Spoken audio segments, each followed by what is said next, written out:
So today we're going to go over the mock rib stitch. This is a very clean looking, simple stitch.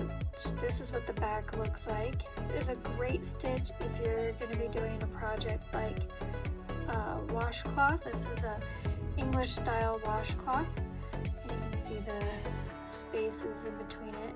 This is a great washcloth. The English style washcloth is much bigger than a traditional washcloth, and this is a great addition to the kitchen. I love this one, and the mock rib pattern is perfect for doing a big washcloth like this. You can also use it on a smaller washcloth.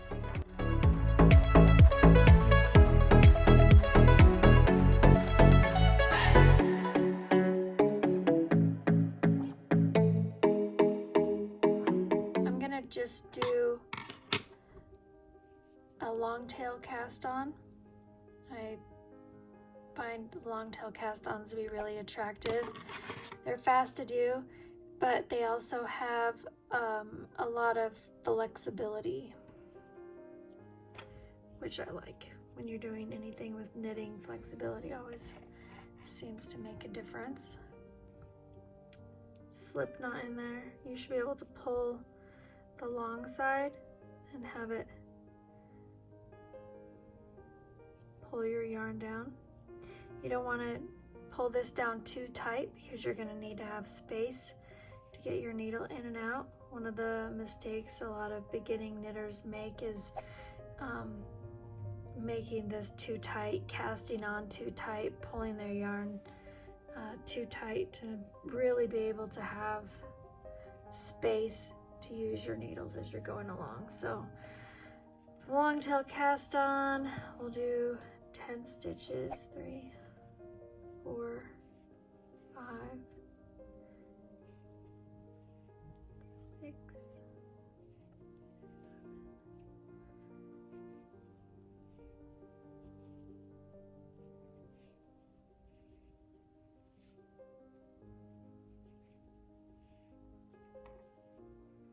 You can see each time when I pulled it down, you can see when you pull on it, you can see that gap between where I cast on and where the stitches are on the needle.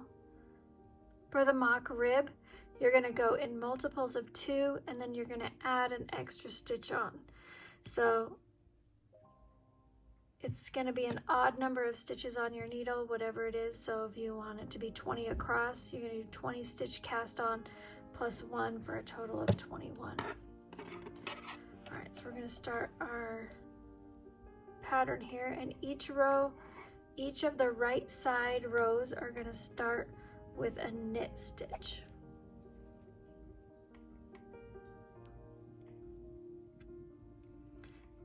And then you're going to go into the pattern, which is knit purl down the entire row. So since I did my knit stitch, I'm going to bring my yarn around the front, purl 1, knit 1, all the way down. There's 2, bring it back front, purl 1,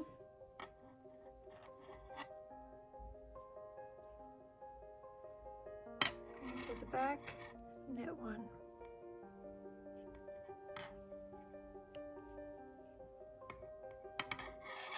Purl 1,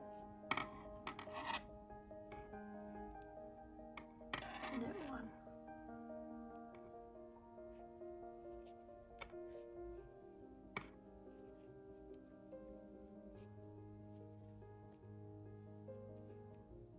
Purl 1 and knit 1. And the last stitch on the row is going to be a purl. All right, now we're going to turn it around, and the wrong side of this pattern is going to be purl all the way across. So have our 10 purls plus 1, so 11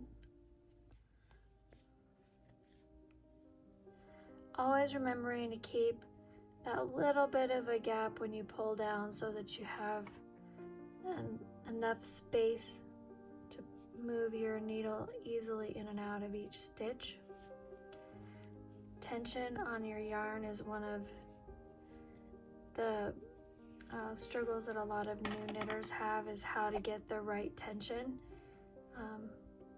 Checking when you pull down on the row to see if you have that space is a great way to keep track of your stitches not being too tight.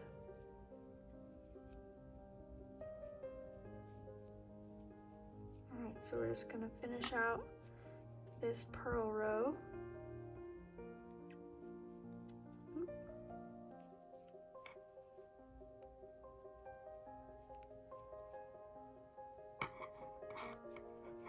Okay, turn project here. Now we're going to start our row with the knit stitch again.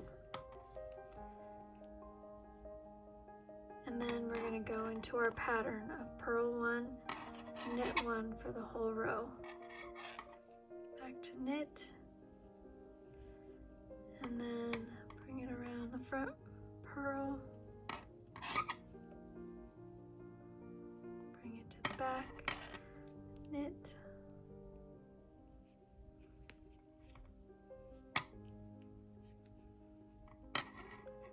Front.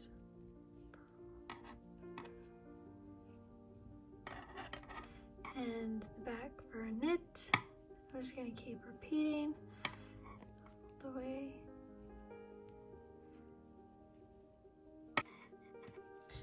Alright, so third row is done. We're ending on a purl stitch, and then I'm going to go ahead and do the purl stitches all along the wrong side. I'm going to go ahead and just do some stitches, and then we will check out the pattern that has emerged.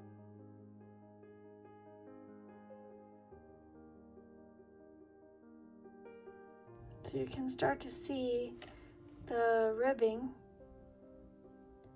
and then in the middle you can see the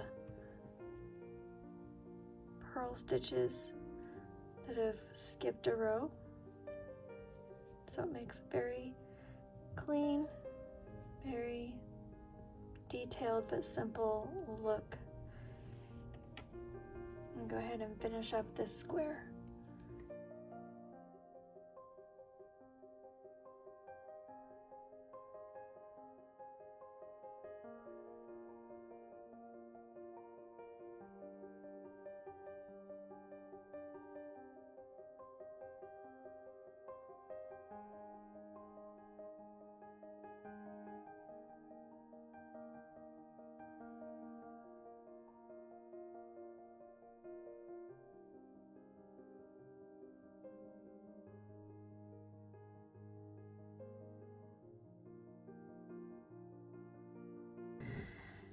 So there you can see the mock knit pattern fully formed there on our little square sample. So like I said, this is a 3.75 needle that I did this with, so it's very small. So it gives you the detail, but it's not really big holes, and but it's a really flexible pattern to do. So you can see there's a lot of stretch in it.